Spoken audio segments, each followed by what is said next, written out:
میں ایک ضروری پیغام آپ کے حوالے کرنا چاہوں گا۔ حضرات مکرم، آج جو ظالم طاقتیں پوری قوت کے ساتھ میں اہل ایمان کے مقابلے میں کھڑی ہیں اور فلسطینیوں کو آنکھیں دکھا رہی ہیں، اس کی ایک بڑی وجہ یہ ہے ان کے پاس میں بڑی جو ہے وہ مالی طاقت موجود ہے، اسی کی بنیاد پہ وہ اترا رہے ہیں، اور ان کی مالی طاقت کو کمزور کرنے کے لیے ہم مسلمان کم از کم اتنا تو کر سکتے ہیں کہ ان کے جو پروڈکٹ تیار ہوتے ہیں، ان کی جو چیزیں مارکیٹ کے اندر موجود ہے، ان کی کمپنیوں سے جو مال سپلائی کیا جاتا ہے، ان پروڈکٹ کا ہم لوگ بائیکاٹ کریں، ان کی بنی ہوئی چیزوں کو ہم لوگ نہ خریدیں، اور ان کے ذریعے، ان کی کمپنیوں کے ذریعے جو مال مارکیٹ کے اندر آتا ہے وہ باضابطہ طور پر سوشل میڈیا کے اوپر آپ حضرات نے بار بار دیکھا ہوگا وہ کون کون سے پروڈکٹ ہیں۔ آج اس محفل کے اندر آپ حضرات یہ تائیہ کر لیں کہ انشاءاللہ آج کے بعد میں ہم ان اسلام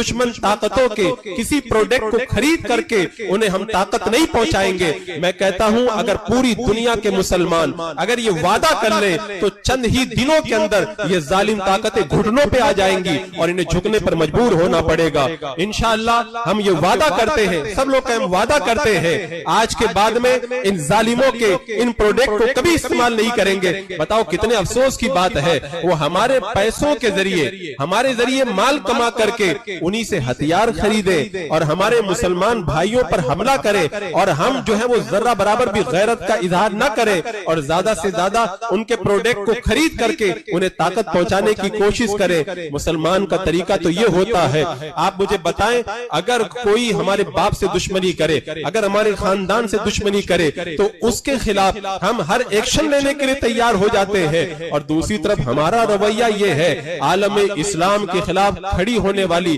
دشمن طاقتوں کے خلاف ہم کوئی ایکشن نہیں لیتے اور مزید انہیں طاقت پہنچا کر کے انہیں اور زیادہ مضبوط کرنے کی کوشش کرتے ہیں۔ اللہ تبارک و تعالی ہمیں ان ظالموں کے ان ہتھ کنڈوں سے بچائے اور اہل ایمان کو اللہ تعالی اتنی غیرت عطا فرمائے وہ اپنے فلسطینی بھائیوں کی مدد کے لیے کم از کم اتنا تو کرے کہ ظالموں کے مال کو خریدنا بند کر دیں۔ کیا یہ کوئی ضروری ہے کہ ہم ان کا مال خریدیں گے تبھی ہمارا کام چلے گا؟ اگر ہم ان کے مال کو نہیں خریدیں گے تو ہماری زندگی کے اندر رکاوٹیں پیدا ہو جائیں گی۔ میں کہتا ہوں رکاوٹیں پیدا نہیں ہوں گی، اور اگر رکاوٹیں پیدا ہو تو ہم رکاوٹوں کا تو سامنا کریں گے، لیکن ظالموں کو مضبوط کر کے فلسطینیت پر ہونے والے ظلم کو مزید بڑھاوا نہیں دیں گے۔ اگر یہ تہیہ ہم کر لیں تو انشاءاللہ اللہ تبارک و تعالیٰ کی طرف سے بھی مدد آئے گی، اور ہمارے بائیکاٹ کی وجہ سے ان ظالموں کے بھی جو ہے وہ چھکے چھوٹ جائیں گے۔ اور یہ تہیہ ہم جو ہے وہ چند دنوں کے لیے نہ کریں۔ حضور تاج الشریعہ رحمت اللہ تعالیٰ علیہ نے مجھے یاد آتا ہے